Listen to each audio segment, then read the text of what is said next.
ఇది మన రిజల్ట్. మనం రెగ్యులర్గా మినరల్ వాటర్ అనుకొని వేసుకుంటున్న క్యాన్స్ రిజల్ట్ ఇది. అండ్ ఈవెన్ ఎల్జీ వాటర్ కూడా చూడండి. అండ్ ఇప్పుడు మనం కెంట్ వాటర్కి అలాగే వెస్టీజ్ షార్ప్ వాటర్కి కూడా మనం చెక్ చేద్దాము.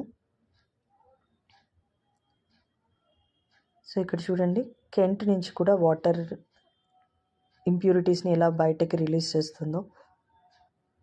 సో మనం ఈ వాటర్ని ఎంతో అంటే ఎలా అంటే చాలా బ్రాండెడ్ ఒక నమ్మకంతో వాటర్ తాగడం మనం స్టార్ట్ చేసాము. అండ్ ఇలాంటి వాటర్లో కూడా ఇంప్యూరిటీస్ అనేవి మన హెల్త్ని పూర్తిగా డ్యామేజ్ చేస్తున్నాయి. ఓకే, ఎందుకంటే బాడీలో 70% వాటర్తోనే ఉంటుంది. అండ్ మనం డైలీ